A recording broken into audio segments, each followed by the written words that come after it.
The sky over Earth turned red on a quiet Tuesday morning. No one was ready for it, even though everyone had trained for it for years. The alarms went off in every major city at the same time. Sirens howled over New York, London, Tokyo, Lagos, and Mumbai. People ran into the streets and looked up. High above the clouds, a fleet of ships had appeared out of nowhere. They were massive, dark, and shaped like nothing humans had ever built. Each ship was the size of a small city, and there were hundreds of them, spread across the sky like a wall of metal. This was the Skarn Dominion. For over 1,000 years, the Skarn had moved from star to star, conquering every world they found. They did not ask questions. They did not offer peace. They came. They demanded surrender, and if a world refused, they destroyed it. Many species had learned to bow to them without a fight, because fighting only made the end come faster, and with more pain. The Skarn Dominion had grown so large that few civilizations even remembered what it was like to be free. At the front of the alien fleet was the flagship of Grand Admiral Threxus Volume. It was a huge dreadnought called the Cinderfang, built from black metal, that seemed to drink in the sunlight instead of reflecting it. Threxus Vol stood on the bridge of his ship, watching the blue planet below through a wide viewport. He had conquered 41 worlds in his long career. Earth would be the 42nd. He did not expect it to be difficult. His scouts had studied this planet for years. They said humans were clever but weak, with ships that could barely leave their own solar system. Threxus Vol found the whole thing almost boring. "Send the message," he said to his communications officer, a thin alien with silver skin and too many eyes. "Tell them what we tell everyone." The message went out to every radio, television, and computer screen on the planet at once. It was translated instantly into every human language. The voice was deep and cold, and it echoed through homes, offices, schools, and government buildings everywhere. People of Earth. This is Grand Admiral Threxus Vol, of the Skarn Dominion. Your world has been chosen for annexation. You have 1 hour to surrender your governments and your weapons. If you resist, your defenses will be destroyed, and your cities will follow. Choose wisely. For a moment, the whole planet went silent. Then the arguing began. Presidents and prime ministers rushed into emergency meetings. Generals shouted orders. In every country, people packed into shelters, not knowing if shelters would even help against something like this. But Earth was not as helpless as the Skarn believed. Humanity had built the United Nations Space Defense Fleet, a joint military force made from every nation on the planet. It was the pride of human engineering, built over 20 years after the first signs of alien activity had been detected at the edge of the solar system. The fleet had over 300 warships, orbital cannons, and a network of satellites that could track and destroy incoming threats. It was the best that human science could build. It was also, compared to the Skarn Dominion, almost a toy. Fleet Admiral Marcus Webb, commander of the UN Space Defense Fleet, stood on the bridge of his flagship, the ISS Valiant, and watched the enemy fleet grow larger on his screen. He was a tall man with gray hair and tired eyes, a man who had spent his whole life preparing for a day he hoped would never come. "Sir," said his tactical officer, a young woman named Captain Aiko Tanaka, "enemy fleet is holding position. They're giving us the hour they promised." "Of course they are," Webb muttered. "They want us to surrender. They want this to be easy." "Will we surrender, sir?" Webb looked at the star field outside his window, and beyond it, the pale curve of Earth. He thought of his daughter, sleeping soundly in her bed in Colorado, unaware that the fate of her whole world was being decided above her. He thought of every person on the planet, all 7 billion of them, who had no idea that this day had already been planned for, in secret, for over 30 years. "No," he said quietly. "We fight. Buy time. That's the order from the top. We fight, and we buy time." Tanaka did not understand what he meant by buy time, but she nodded and passed the order along. Across the fleet, 300 ships moved into formation. Orbital cannons powered up. Satellites adjusted their aim. It was the largest military force humanity had ever assembled, built with everything the species had. To the humans on those ships, it felt like an army. To Grand Admiral Threxus Vol, watching from the Cinderfang, it looked like a handful of toys lined up to be swept off a table. When the hour ended, the Skarn Dominion opened fire. The battle did not last long. Skarn beam weapons cut through human shields like they were made of paper. The ISS Valiant's shields failed within the first 2 minutes. Ships exploded in silent flashes across the black of space, one after another, faster than the human crews could even process what was happening. Orbital cannons fired their strongest shots and did little more than scratch the paint on scarred hulls. Fighters launched from carriers and were destroyed before they could even fire back. On the bridge of the Valiant, alarms screamed as system after system failed. Admiral Webb held onto his chair as the ship shook from a direct hit. "Shields at 12%, Tanaka shouted over the noise. "We're losing engine 2. "Keep firing," Webb said. "Keep them looking at us." It was a strange order, but Tanaka obeyed it. She did not know that Webb had been given secret instructions weeks earlier, instructions that came from a part of the government most people did not even know existed. The order was simple. Do not try to win. Do not retreat too early either. Make the enemy believe this is everything humanity has. Make them spend their strength thinking they have already won.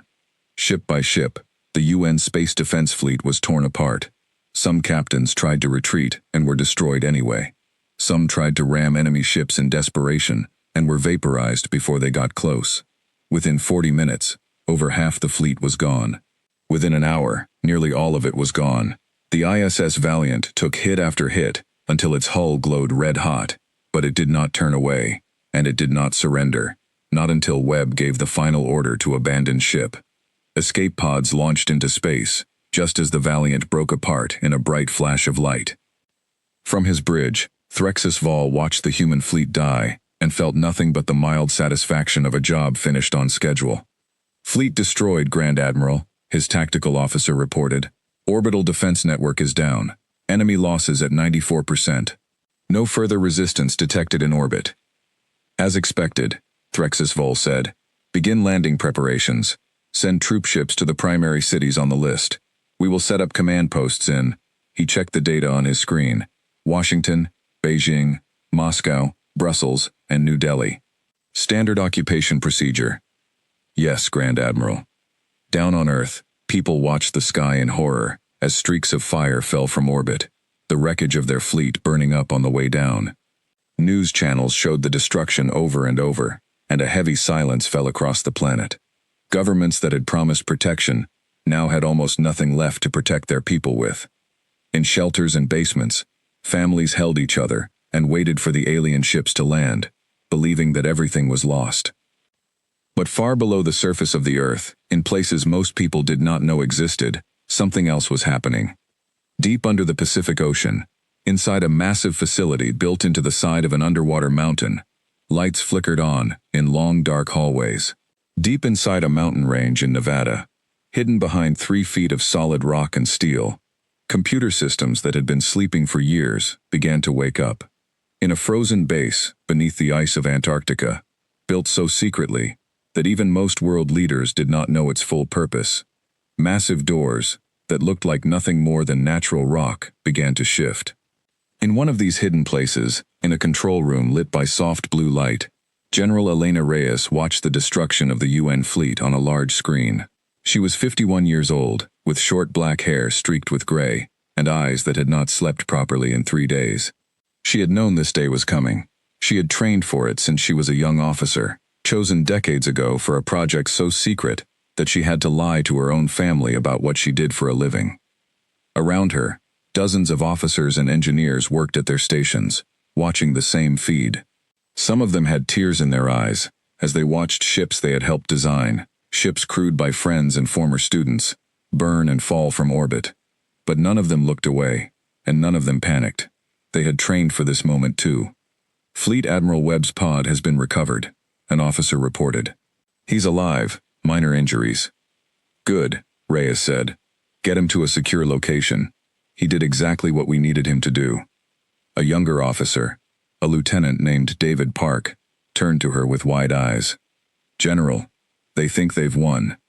The whole planet thinks we just lost everything." "I know," Reyes said, her voice steady. "That's exactly what we wanted them to think." She turned to face the room, and for a moment, silence fell over the officers gathered there.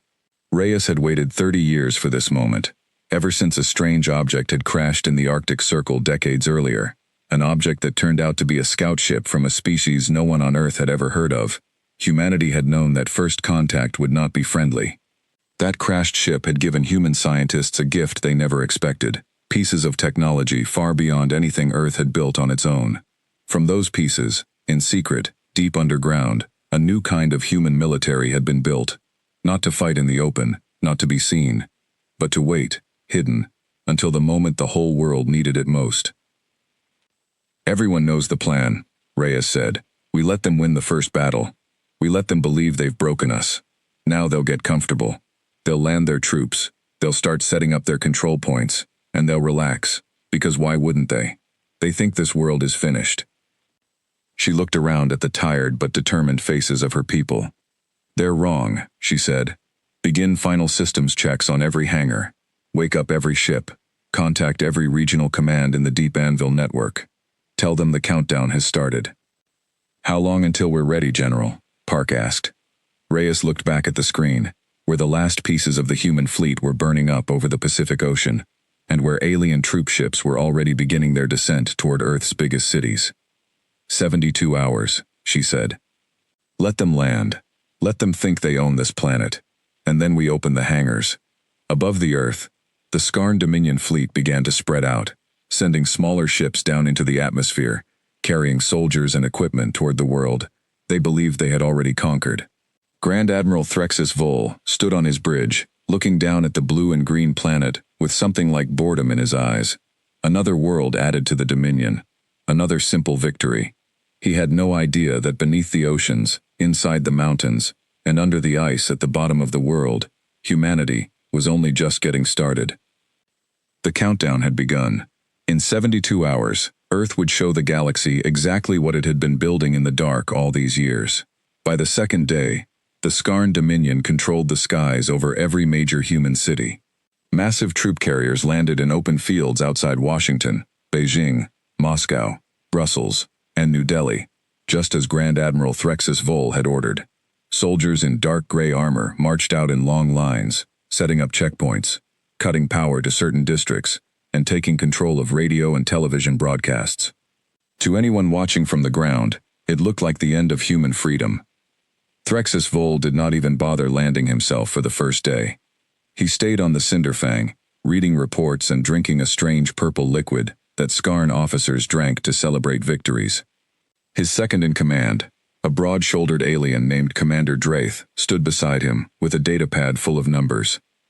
"Casualty reports are in, Grand Admiral," Draith said. "We lost 11 ships in the main battle. Human losses were total. Their fleet no longer exists in any meaningful form." 11 ships, Threxus Vol repeated, almost amused. "That is fewer losses than we had at the conquest of Pharos Prime, and the Pharos had far better weapons than these humans. Should we expect any further resistance, Grand Admiral?" Threxus Vol waved a clawed hand. "There is always some resistance in the early days. Small groups with old weapons hiding in basements, thinking they can make a difference. It never matters. Set up the occupation as usual. Full control within 2 weeks, as is standard." "Yes, Grand Admiral." Down on the surface, the occupation began exactly the way it had begun on 41 other worlds before Earth.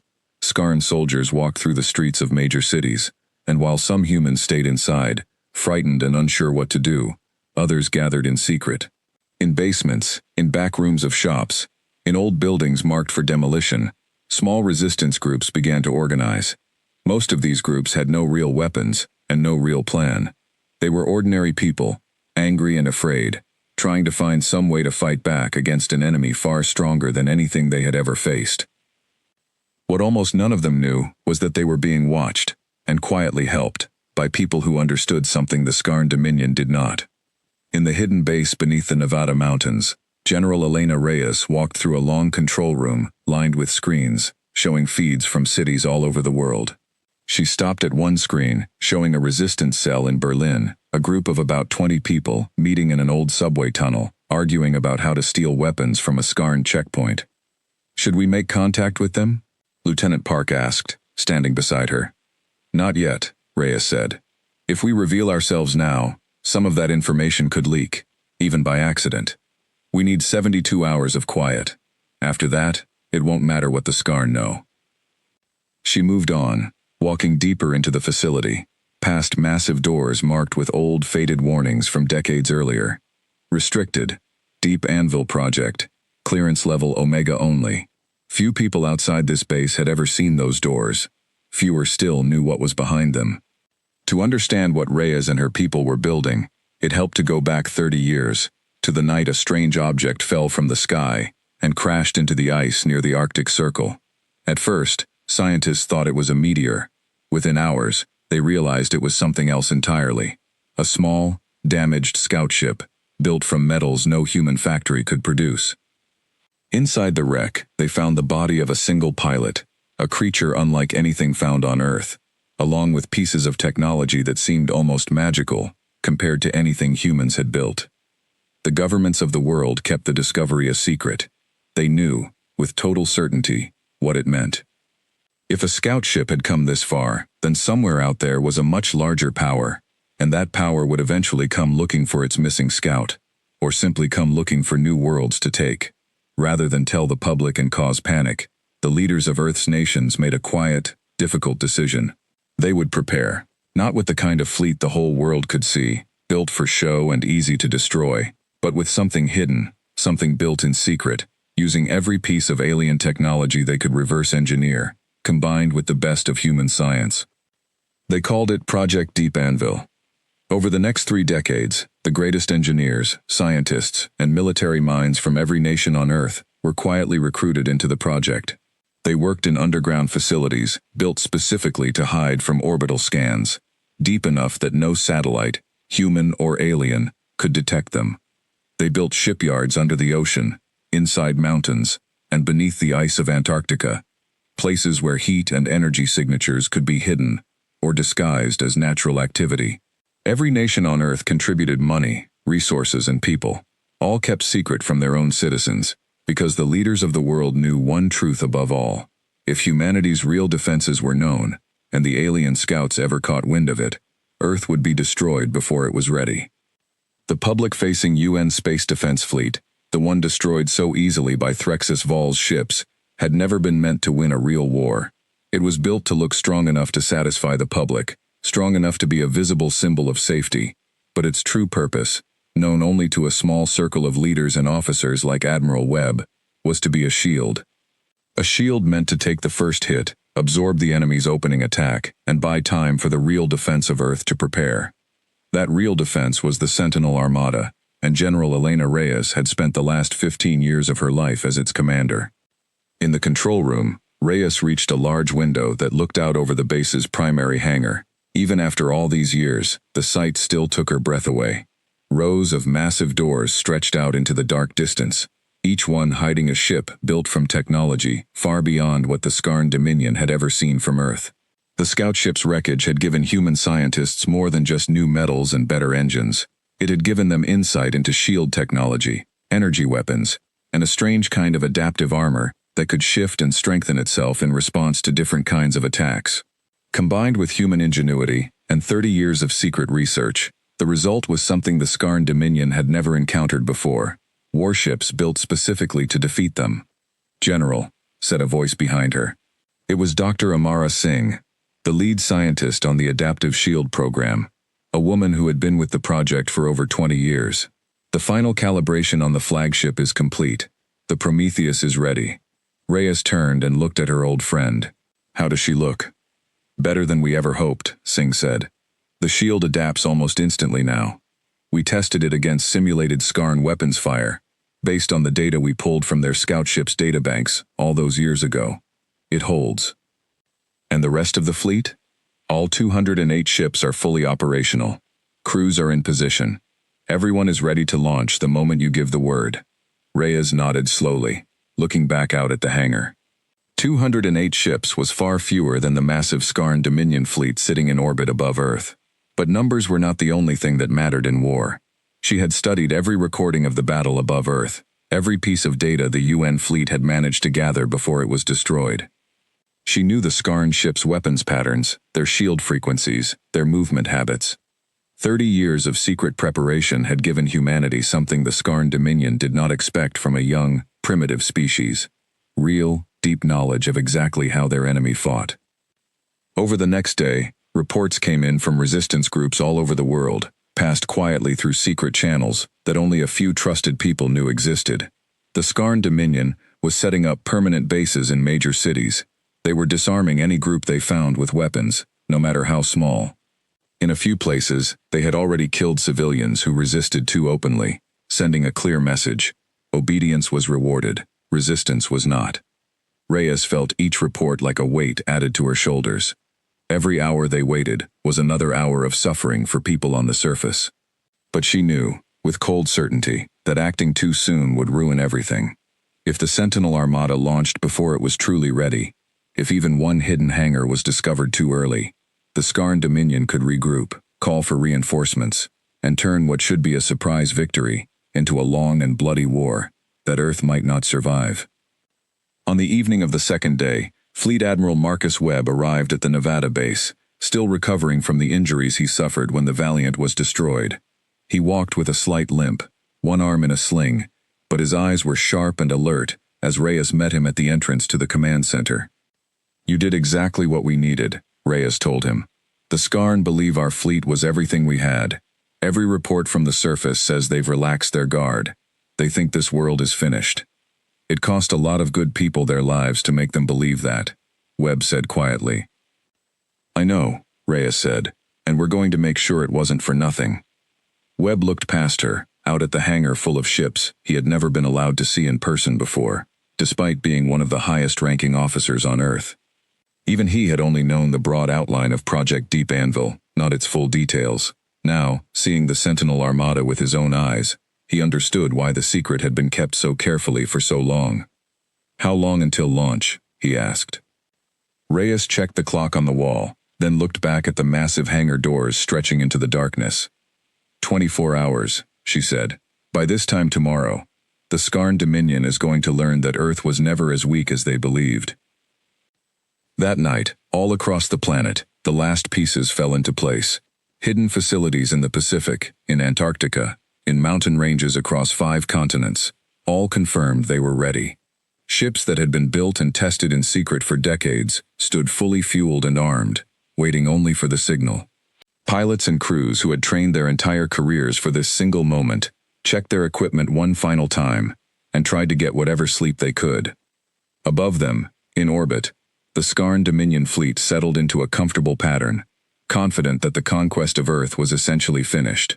Grand Admiral Threxus Vol had already begun drafting his report to Dominion Command, describing Earth's fall as a smooth, easy victory, one more world added to an already massive empire. He had no idea that far below him, in the dark places of the planet he believed he had already won, humanity's true fleet was about to wake up and take to the sky. The countdown that General Reyes had started 3 days earlier was almost finished.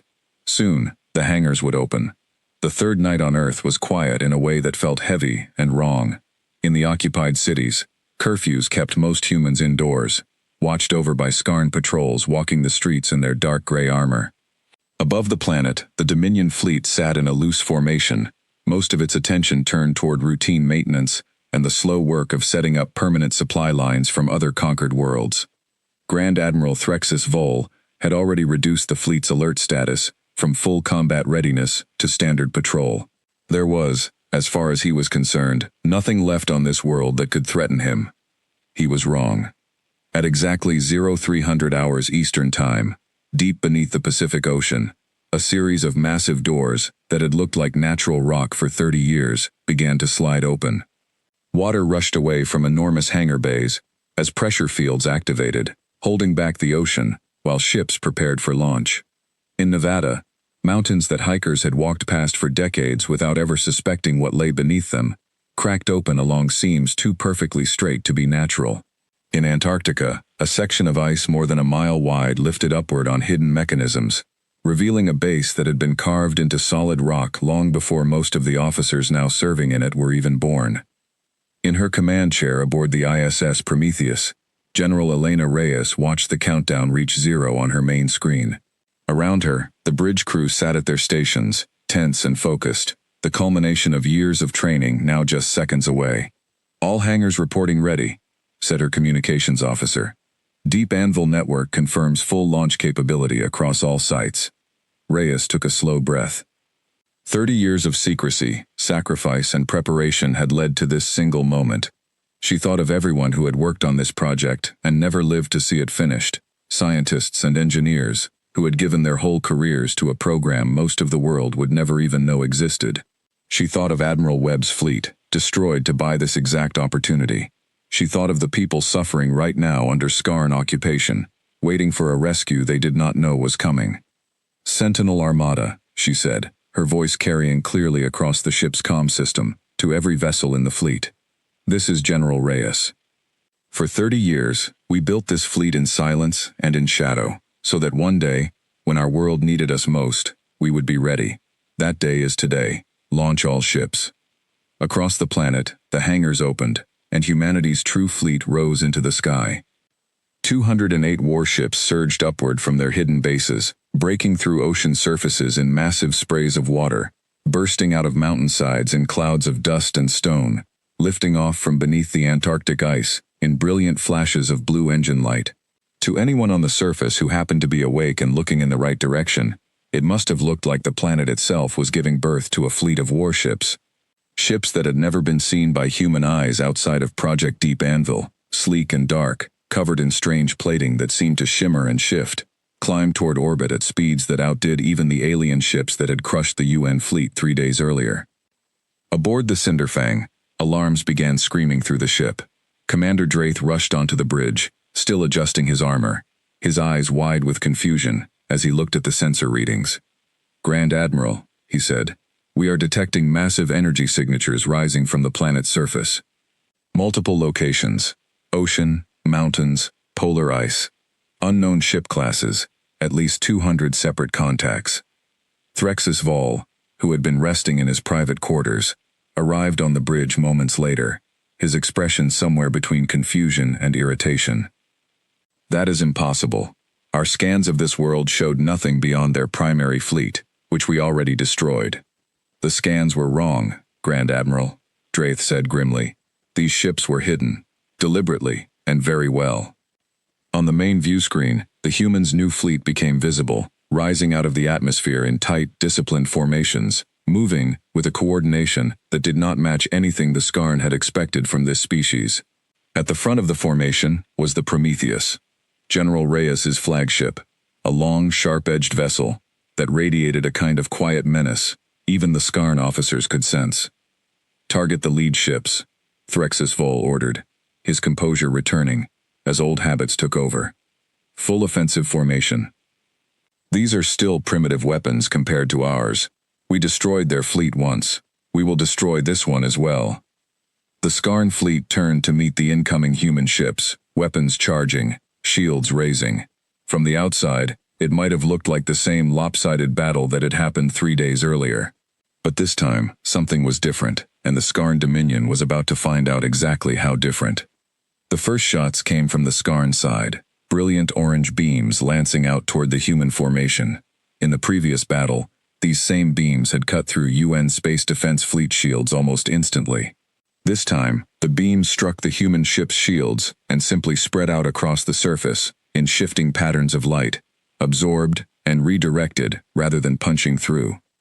"Shields holding at 91%, reported Reyes's tactical officer, a sharp young lieutenant named Ines Vargas.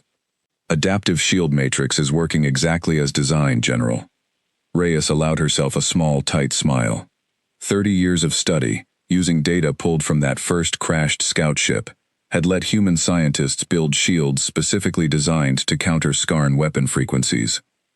It had taken a decade just to understand the underlying physics, and another 2 decades to build something reliable enough to use in real combat. Now, in the middle of this battle, it was proving itself. "Return fire," she ordered. "Target their forward shield generators, same as we planned in simulation." The Sentinel Armada opened fire, and this time, it was the Skarn Dominion's turn to be surprised.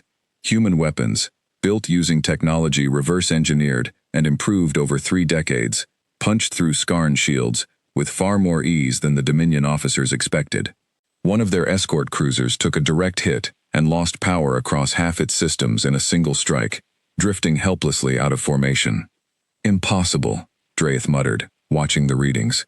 Their weapons should not be able to do this. Threxus Vol's earlier calm confidence began to crack. Concentrate fire on the lead ship. Take out their command vessel. Skarn ships turned their weapons toward the Prometheus, unleashing a storm of fire. Reyes gripped the arms of her command chair as the ship shuddered under the impact, but the shields held, flickering and shifting but not failing. Shields at 78%, Vargas reported. We can take a lot more than that, General. Good, Reyes said. Helm, bring us in closer. I want our fighter wings launched now. From the Prometheus and a dozen other carriers in the fleet, waves of small, fast fighters launched into the battle, weaving between the massive capital ships with a speed and precision that outmatched anything the Skarn had seen from human pilots before. These pilots had trained for years in advanced simulators built using real combat data, learning every weakness in Skarn fighter tactics long before they ever flew a real mission. They tore through Skarn fighter squadrons, using hit-and-run tactics that confused and scattered the enemy formations. One of the lead human pilots, a young captain named Diego Ramirez, flew his fighter in a tight spiral around a Skarn escort ship, firing precise bursts into its weakened shield points, before pulling away just as return fire streaked past where he had been a second earlier. Command, this is Falcon Lead, Ramirez called over the comm, breathing hard with adrenaline. These guys fight like they've never faced anyone who could actually hit back. It's like shooting fish in a barrel out here. Copy that, Falcon Lead, came the reply from Fleet Control. Keep the pressure on. Reports coming in that ground resistance teams are moving now that the fleet is visible. Whole world's watching this fight. He was right. All across the planet, people who had spent 3 days hiding in fear now stood outside, staring up at a sky filled with streaks of light and the distant flashes of a massive battle taking place in orbit. Word spread fast, through radios, through resistance networks, through simple word of mouth. Earth had a hidden fleet, and it was fighting back. In basements and tunnels, where resistance cells had been quietly planning small, desperate acts of sabotage, people began to hope for the first time since the invasion started. Aboard the Cinderfang, Threxus Vol watched his carefully planned occupation collapse into chaos. 3 of his escort ships had already been disabled. Fighter losses were mounting far faster than anything he had experienced on any of his 41 previous conquests. For the first time in a very long career, the Grand Admiral felt something close to genuine concern. Signal the rest of the fleet, he ordered. All ships, converge on this position. We end this now, with overwhelming force. Grand Admiral, Draeth said carefully, if we pull the rest of the fleet from orbital positions, our ground forces will lose air support. Then they will hold their ground without it, Threxus Vol snapped. This world just showed teeth I did not expect. I intend to make sure it never does so again. Across the orbital battlefield, the remaining Skarn Dominion ships began to regroup, forming into a denser, more coordinated formation, preparing to bring their full remaining strength against the human fleet. It was clear to everyone watching, on both sides, that the true battle for Earth was only just beginning. On the bridge of the Prometheus, Reyes watched the enemy formation shift and tighten on her tactical display. She had expected this. The Skarn were proud, and prideful commanders did not give up easily after being caught off guard. They would come back harder, angrier, and more careful. They're consolidating, Vargas reported. Looks like they're preparing for a full engagement, General. Reyes nodded slowly, her eyes steady on the screen. Good, let them come. We didn't build this fleet for 30 years, just to win one small skirmish and retreat. Signal all ships. Hold formation, and prepare for the real fight. Behind her, on the far side of the planet, more Skarn reinforcements were already beginning to move, called back from their positions above other occupied cities. The battle over Earth was about to grow much, much larger, and both sides now understood exactly what was at stake. Within the hour, the sky above Earth had become a battlefield unlike anything the planet had ever seen. Every Skarn Dominion ship that had been stationed above the world's occupied cities now moved toward the growing fight in low orbit, drawn by Grand Admiral Threxus Vol's urgent recall order. Hundreds of dark alien warships converged from every direction, forming into massive attack columns, aimed directly at the human fleet. On the bridge of the Prometheus, General Elena Reyes watched the enemy numbers climb on her tactical display, and felt the weight of the moment settle over her. This was the true test. Everything Project Deep Anvil had built, every year of secret research and quiet sacrifice, was about to be measured against the full strength of an empire that had conquered 41 other worlds without much trouble at all. Enemy reinforcements incoming from all major cities, Lieutenant Vargas reported. Total enemy strength now estimated at over 400 vessels, General. Almost double our numbers, Admiral Webb said quietly. He had insisted on joining Reyes aboard the Prometheus once the battle began, unwilling to sit safely in the underground base, while the fight for Earth's future happened above him. Numbers were never going to be our advantage, Reyes said calmly. We knew that going in. Our advantage is that we know exactly how they fight, and they still don't know anything about us. Signal the fleet. Execute Formation Hedgehog. Across the human fleet, ships began to shift into a new configuration, one designed specifically to counter a larger force. Instead of spreading out to match the Skarn numbers, the Sentinel Armada pulled into tighter clusters, smaller groups of ships supporting each other, with overlapping shields and coordinated fire, forcing the Skarn to attack into concentrated defensive positions rather than surrounding scattered targets. The two fleets crashed together in a storm of fire and light. Skarn ships poured everything they had into the human formations, and for the first time, the humans began to take real losses. A cruiser near the edge of the formation lost its shields under concentrated fire from 3 Skarn destroyers and was torn apart moments later. Crews across the fleet fought grimly, knowing that every ship lost was a ship that could not be replaced quickly, not even by 30 years of secret shipbuilding. But the humans were not simply standing and trading blows. Every ship in the Sentinel Armada had been trained for exactly this kind of fight, using tactics developed from decades of studying the recovered scout ships' combat data, refined and tested against every scenario human strategists could imagine. Where Skarn ships attacked in straightforward, overwhelming charges, human ships used quick, precise strikes, hitting weak points, then pulling back before the enemy could fully retaliate. Diego Ramirez led his fighter squadron through a gap between 2 massive capital ships, weaving past defensive fire to strike at the exposed engine section of a Skarn cruiser. His targeting computer, built with technology decades ahead of anything the Skarn expected from Earth, tracked the ship's shield fluctuations and timed his shots to hit exactly when the shields were weakest. "Engine section critical," Ramirez called out as his squadron pulled away. "That cruiser's dead in the water." "Nice shooting, Falcon Lead," came the response. "Command reports at least 15 enemy ships disabled or destroyed so far. Keep it up." Despite the successes, the sheer size of the Skarn fleet was beginning to tell. Reyes watched as more human ships took heavy damage, their shields flickering under sustained fire from multiple directions at once. The battle had reached the point where skill and technology alone might not be enough to overcome the difference in numbers. Aboard the Cinderfang, Threxus Vol watched the battle with a mixture of frustration and grim determination. His fleet outnumbered the humans nearly 2 to 1, and yet losses were mounting faster than he had ever experienced in his long career. Something about these human ships was simply better than anything his scans had predicted. "Grand Admiral," Dreyeth said, "our losses are approaching 30 ships. The humans are fighting with tactics and technology that should not exist on a world this young." "I am aware of that, Commander," Threxus Vol snapped, his composure finally beginning to fray. "Bring the second wave forward. I want their command ship isolated and destroyed. Cut off the head, and the rest of this fleet will fall apart." A large group of Skarn warships broke away from the main formation, moving to encircle the Prometheus directly, hoping to overwhelm the human flagship before its escorts could respond. Reyes saw the maneuver forming on her tactical display and felt her pulse quicken, but her voice remained steady. "They're going for a decapitation strike," she said. "All escort ships, converge on our position. Helm, prepare evasive maneuvers, but hold our ground.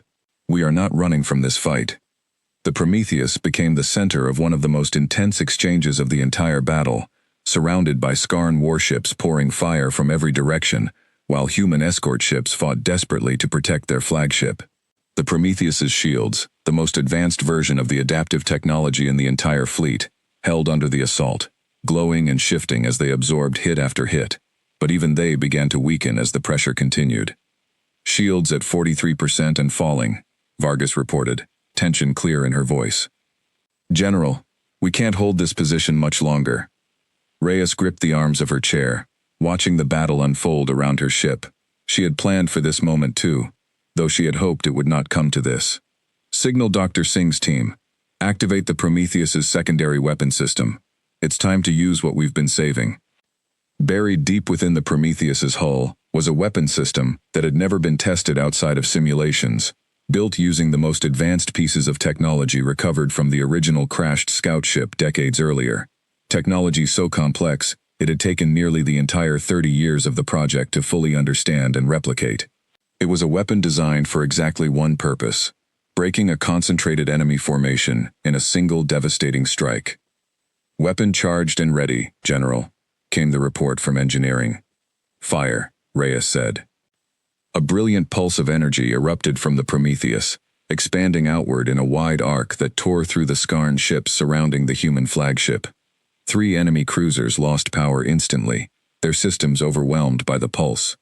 2 others took catastrophic damage to their hulls, venting atmosphere and debris into space. The tight formation the Skarn had used to try to overwhelm the Prometheus was shattered in seconds. On the Cinderfang, alarms blared as sensors registered the sudden, massive loss of ships.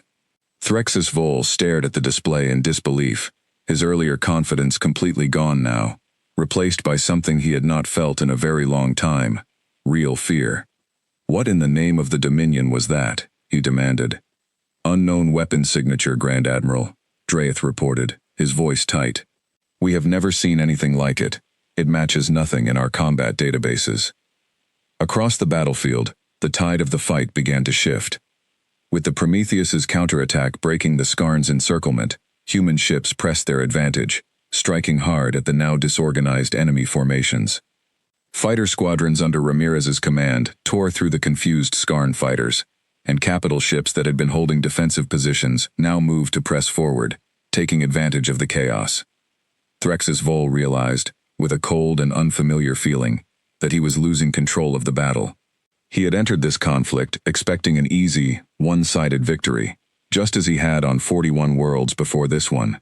Instead, he found himself facing an enemy that had studied his people's tactics for years, built weapons specifically designed to counter Skarn technology, and hidden an entire second fleet directly under his sensors, without him ever suspecting a thing. Grand Admiral, orders? Dreyeth asked, watching more ships fall from the formation on the tactical display. Threxus Vol's mind raced through his options. Retreat now, and admit defeat on a world that Dominion Command would surely question him about for the rest of his career. Or press forward, and risk losing even more of his fleet to an enemy that had already proven far more capable than any intelligence report had predicted. Pride won out over caution, as it so often had for Threxus Vol throughout his long career of easy victories. We do not retreat from primitives, he said, his voice hard. Bring the Cinderfang forward. I will personally destroy their command ship and end this battle myself. The massive dreadnought moved forward through the chaos of the battlefield, its weapons charging for a direct assault on the Prometheus. Reyes watched the enemy flagship approach on her tactical display and understood immediately what was happening. He's coming for us himself, she said quietly. Threxus Vol thinks he can end this by taking out our command ship in a direct confrontation. Do we run, General? Webb asked. Reyes looked at the image of the massive dreadnought bearing down on her ship, and then out at the battle raging around her, where humanity's hidden fleet was, against all odds, holding its own against an empire that had never been seriously challenged before. No, she said. We've spent 30 years preparing for exactly this moment. Let's finish it.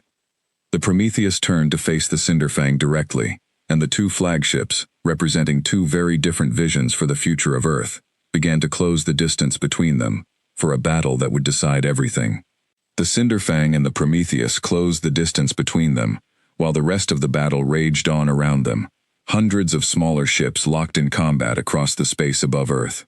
On the bridge of the Prometheus, General Elena Reyes watched the massive Skarn dreadnought grow larger on her view screen, its weapons already charging for the first strike. Full power to forward shields, she ordered. Helm, keep us facing them directly. I don't want to give Threxus Vol any angle he can exploit. Understood, General, the helm officer replied, hands steady on the controls despite the tension in the room. The Cinderfang fired first, a massive beam of dark energy that struck the Prometheus's forward shields with tremendous force. The whole ship shook violently, and warning lights flashed across every console on the bridge. Shields at 61% after one hit, Vargas reported, her voice tight. That thing hits harder than anything else we've faced today. It's their flagship for a reason, Reyes said. Return fire, all forward weapons. The Prometheus answered with everything it had, energy weapons and the last remaining charge in its secondary pulse system, lancing out toward the Cinderfang. The Skarn dreadnought's shields absorbed most of the impact, but Reyes could see on her sensors that the alien ship's shield strength was dropping faster than she expected. Aboard the Cinderfang, Threxus Vol gripped the edge of his command console as his own ship shuddered under the human counterattack. Shield status, he demanded. Down to 74%, Grand Admiral. Dreyeth reported, disbelief clear in his voice. Their weapons are stronger than our combat data predicted for a species at this level of development. They are not at the level of development we predicted, Threxus Vol growled. That much has become painfully clear. The two flagships traded blow after blow, each strike weakening shields further, each ship shuddering under the impact of weapons, built to bring down the very best the other side had to offer. Around them, the wider battle continued to shift in humanity's favor. With the concentrated Skarn assault broken apart earlier by the Prometheus's pulse weapon, human ships had regained the initiative across most of the battlefield, picking off disorganized enemy vessels one by one, while Skarn commanders struggled to reform their lines without clear direction from their Grand Admiral, who remained locked in his personal duel with the human flagship. General, Vargas said, reports from the rest of the fleet. We're gaining ground everywhere except right here. If we can just hold against the Cinderfang a little longer, this battle could genuinely turn in our favor. Then we hold, Reyes said, gripping the arms of her chair, as another impact rocked the ship. On the surface of Earth, people who had spent 3 days living in fear now watched the sky with a very different feeling.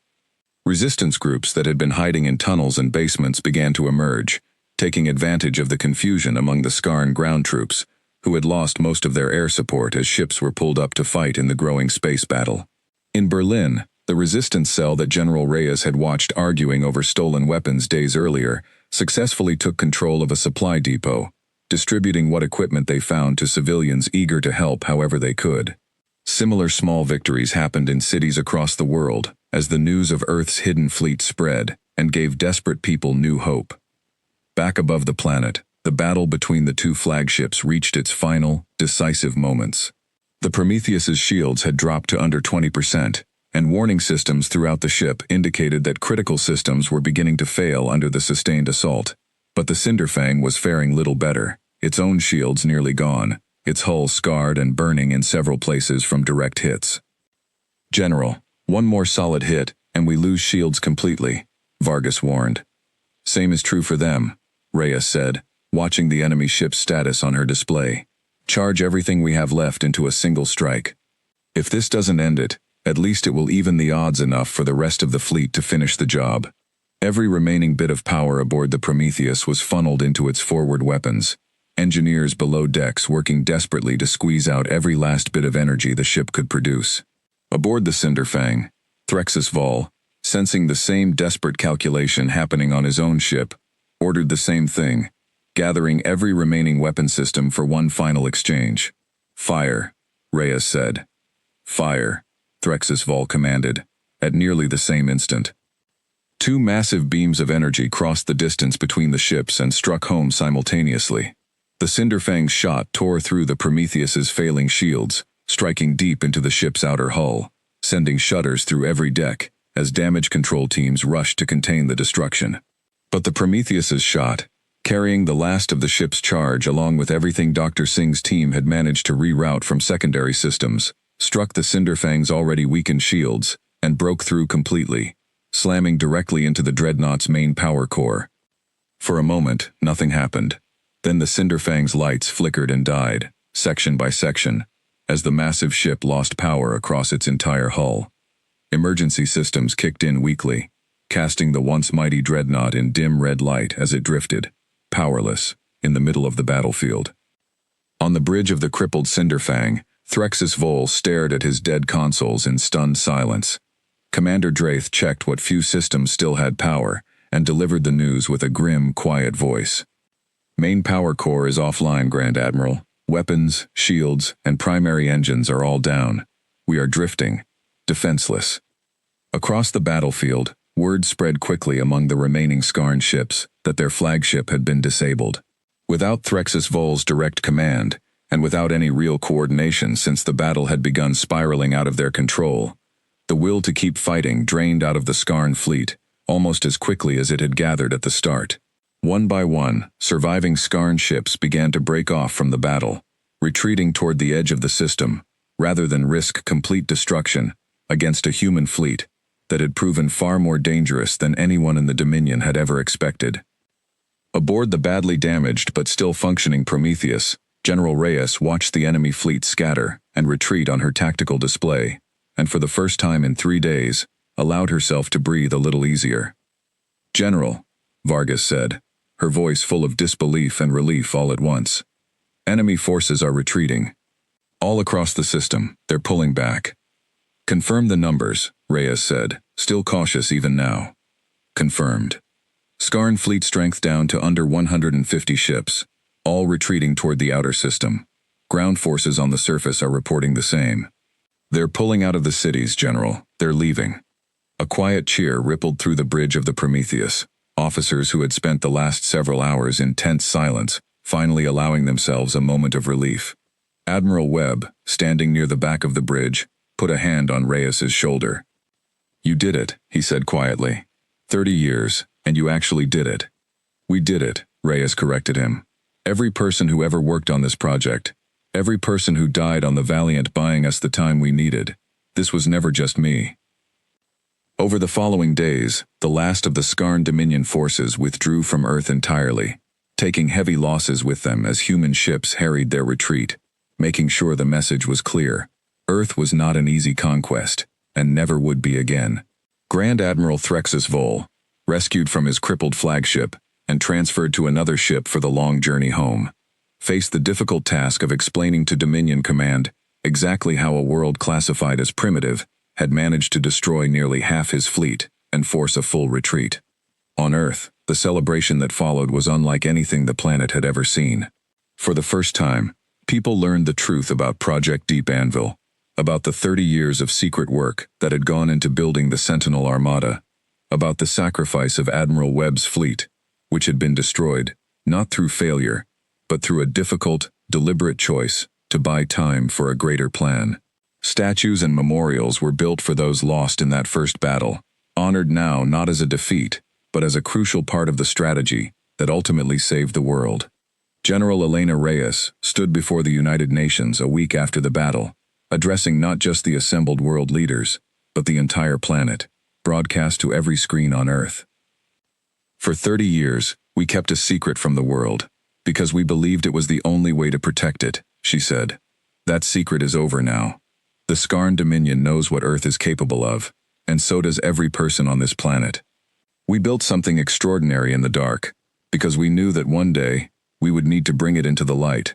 She paused, looking out at the crowd gathered before her, and at the cameras carrying her words to every corner of the world. "This will not be the last time an enemy comes looking for what we have," she continued.